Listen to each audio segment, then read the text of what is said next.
नमस्कार, स्वागत है एलएनएमयू नोट्स में। इस वीडियो में हम लोग बात करने वाले हैं constitutional values and fundamental duties MCQs objective question के बारे में।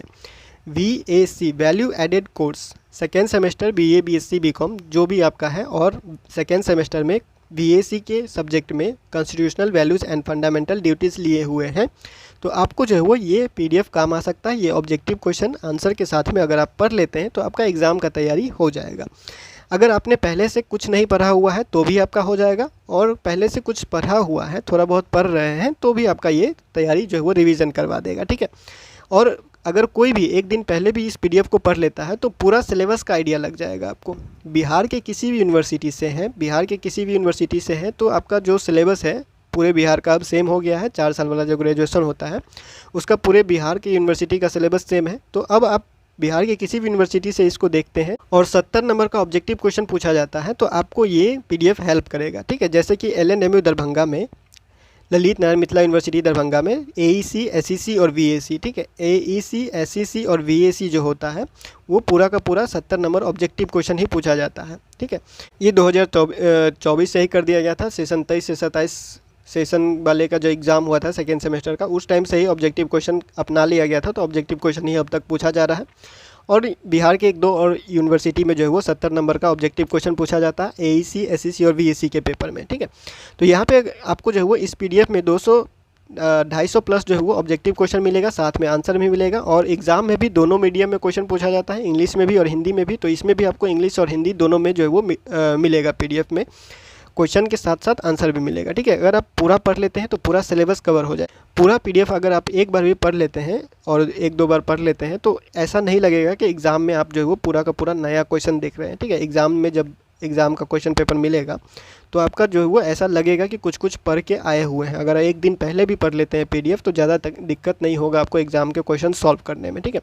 जैसे कि सब्जेक्ट का नाम है constitutional values and fundamental duties, तो इसमें संविधान से रिलेटेड सारा कुछ रहेगा। संविधान कब लागू हुआ था, ठीक है। उसके बाद जैसे कि आप लोगों का रिपब्लिक होता है, रिपब्लिक इंडिया होता है, तो रिपब्लिक क्यों कहा जाता है, ये रिपब्लिक का मतलब क्या होता है, ठीक है। उसके बाद फंडामेंटल जैसे कि राइट्स होते हैं, कुछ कुछ राइट टू एजुकेशन होता है, राइट टू फ्रीडम होता है, फंडामेंटल ड्यूटीज़ और फंडामेंटल राइट्स क्या होता है, फिर दोनों में फ़र्क क्या होता है, उसके ऊपर जो ऑब्जेक्टिव क्वेश्चन बनता है ये सारा कुछ रहेगा। उसके बाद किस आर्टिकल में क्या कहा गया, कहाँ पे क्या बदलाव हुआ था, हमारा संविधान की कौन से देश के संविधान से लिया गया था, ये सारा कुछ रहेगा। क्वेश्चन देख लेते हैं। अगर आप यहाँ पे आते हैं तो शुरू में आपको 100 क्वेश्चन मिलेगा, फिर आपको जो है वो 35 क्वेश्चन मिलेगा, फिर 10 क्वेश्चन, फिर 5 क्वेश्चन, ऐसे करते करते जो है वो लगभग आप लोगों का जो है वो 250 प्लस क्वेश्चन हो जाएगा और पूरा सिलेबस कवर हो जाएगा। जितना भी सिलेबस है, हर सिलेबस, पूरे सिलेबस जितने भी टॉपिक रखते हैं उस टॉपिक से आपको रिलेटेड लगभग जो है वो सारा क्वेश्चन यहाँ पे मिल जाएगा। जैसे यहाँ पे देख सकते हैं which fundamental right allows citizen to move supreme court for protection of rights, कौन सा मौलिक अधिकार नागरिकों को अपने अधिकारों की सुरक्षा के लिए सर्वोच्च न्यायालय जाने की अनुमति देता है।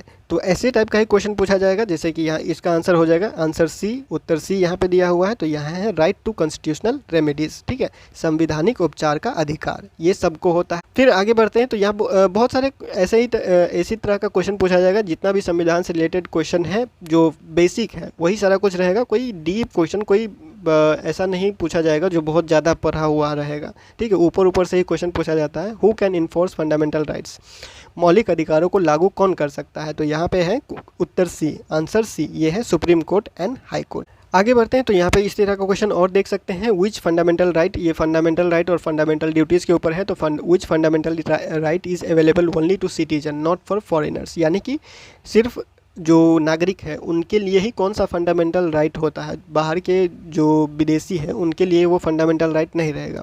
वो कौन सा राइट है, तो वो है फ्रीडम ऑफ स्पीच जो होता है वो सिर्फ सिटीजन के लिए होता है, जो उस देश के नागरिक है उनके लिए होता है। जो फॉरेनर होता है, जो बाहर से आते हैं, विदेशी है, उनके लिए नहीं होता है, ठीक है। Right to education was made a fundamental right, right to education को फंडामेंटल राइट कौन से अमेंडमेंट में बनाया गया था।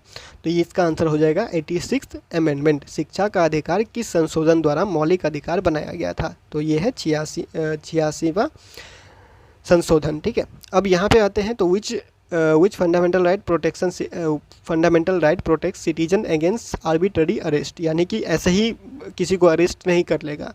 ये कौन से राइट के द्वारा दिया जाता है, यानी कि कौन सा मौलिक अधिकार नागरिकों को मनमाने ढंग से गिरफ्तारी से बचाता है।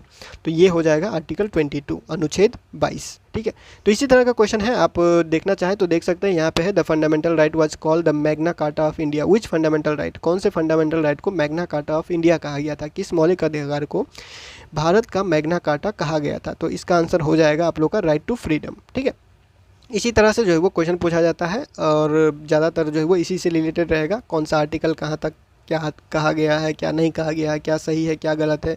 सुप्रीम कोर्ट का जो फैसला वगैरह होता है या फिर जो केस होते हैं, कोई बहुत ऐसा केस आ जाता है सुप्रीम कोर्ट में जो थोड़ा बहुत कॉन्स्टिट्यूशन में चेंज करता है, संविधान में चेंज करता है या फिर किसी आर्टिकल में चेंज लेके आता है, तो उस तरह का जो है वो क्वेश्चन पूछा जाए। अब इस पीडीएफ को कैसे डाउनलोड करना है, तो ये पीडीएफ डाउनलोड करने का प्रोसेस पहले भी आपको बताया गया है। ये पीडीएफ वेबसाइट पे पहले भी अपलोड कर दिया गया है। डाउनलोड कैसे करना है, बहुत लोग पिछले वीडियो में बोल रहे थे कि डाउनलोड नहीं हो पा रहा है पीडीएफ।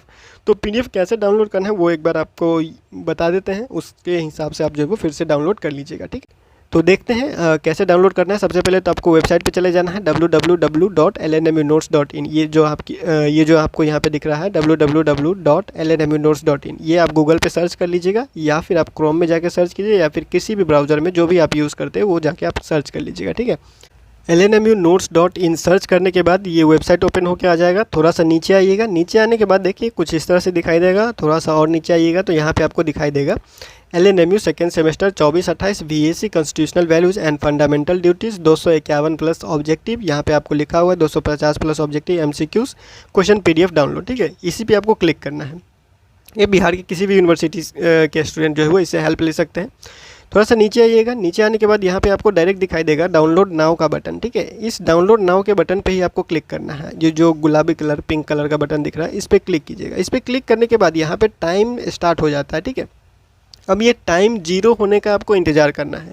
यहाँ पे टाइम जब 0 होगा तो यहाँ पे खुद एक डाउनलोड करें नाम का एक बटन दिखाई देगा। ठीक है, और उसी बटन पे जब आप क्लिक कीजिएगा तभी आपका PDF ओपन होगा और डाउनलोड करने का ऑप्शन दिखाई देगा। ठीक है, तो जैसे यहाँ पे 0 हो गया और डाउनलोड करें नाम का जो है वो बटन आ चुका है। इस पर आपको क्लिक करना है। क्लिक करने के बाद अगर आपको कुछ ऐसा ऑप्शन दिखाई देता है तो आपको क्या करना है, ओके पे क्लिक करना है। ठीक है, अगर कुछ ऐसा ऑप्शन दिखाई देता है तो ओके पे क्लिक करना है। अगर कुछ ऐसा ऑप्शन नहीं दिखाई देता है तो डायरेक्ट PDF खुल जाएगा, कोई दिक्कत नहीं है। ये सिर्फ उनको दिखाई देता है जिनके फ़ोन में जो है वो एक से ज़्यादा ईमेल आईडी लॉगिन होता है, उनको ये वाला ऑप्शन दिखाई देता है। जिसके फ़ोन में एक ही ईमेल आईडी है उनका जो है वो डायरेक्ट डाउनलोड करे बटन पे क्लिक करके PDF डायरेक्ट ओपन हो जाएगा। ठीक है, तो PDF आपको ओपन कर लेना। कोई भी अगर ऐसा दिखाता है तो सिर्फ ओके पे क्लिक कर दीजिएगा। ओके पे क्लिक करने के बाद जिस तरह से आपका इंटरनेट स्पीड है उस तरह से जो है वो लोड होगा। ये PDF लोड होने में टाइम लगाएगा। अगर इंटरनेट स्पीड अच्छा चल रहा है तो तुरंत जो है वो खुल जाएगा। उसके बाद आपको क्या करना है, PDF खुलने के बाद आपको यहाँ पे जो कोना में दिखाई दे रहा है 3 डॉट, इस 3 डॉट पे क्लिक करना है। 3 डॉट पे क्लिक करने के बाद थोड़ा सा नीचे आइए। नीचे आने के बाद यहाँ पे देखिए एक डाउनलोड जो है वो ऑप्शन दिख रहा है। ठीक है, इसी डाउनलोड पे आपको क्लिक करना है। जब भी आप डाउनलोड पे क्लिक कीजिएगा तो ये आपके फ़ोन में सेव हो जाएगा, आपके फाइल में जो है वो PDF आपका जो है वो डाउनलोड हो जाएगा और आप जैसे चाहें वैसे आप पढ़ सकते हैं। उसके बाद तैयारी अपना कर सकते हैं। ठीक है, तो इस तरह से आप VAC constitutional values and fundamental duties के MCQ मल्टीपल चॉइस क्वेश्चन या फिर जिसको आप ऑब्जेक्टिव क्वेश्चन भी बोल सकते हैं डाउनलोड कर सकते हैं पूरा का पूरा, जिसमें ऑब्जेक्टिव क्वेश्चन ही पूछा जाता है। ललित नारायण मिथिला यूनिवर्सिटी में इन्वायरमेंटल साइंस का एग्ज़ाम हो ही चुका है, तो कुछ अगर आपके पास जान पहचान है तो वहाँ देख लीजिएगा, या फिर आप भी एग्ज़ाम के बाद क्वेश्चन पेपर सेंड कर दीजिएगा अगर आपका एग्ज़ाम हो जाता है तो। और जो भी एग्ज़ाम का क्वेश्चन पेपर सेंड करते हैं टेलीग्राम पे या फिर इंस्टाग्राम पे, वो लोग हमको मैसेज कर दीजिएगा। इस PDF का डायरेक्ट लिंक हम आपको दे देंगे, वहाँ से जाके आप डायरेक्ट जो है वो डाउनलोड कर सकते हैं। ठीक है, तो फिलहाल इस वीडियो में इतना ही। मिलते हैं अगले वीडियो में अगले अपडेट के साथ LNMU नोट्स के यूट्यूब चैनल पे।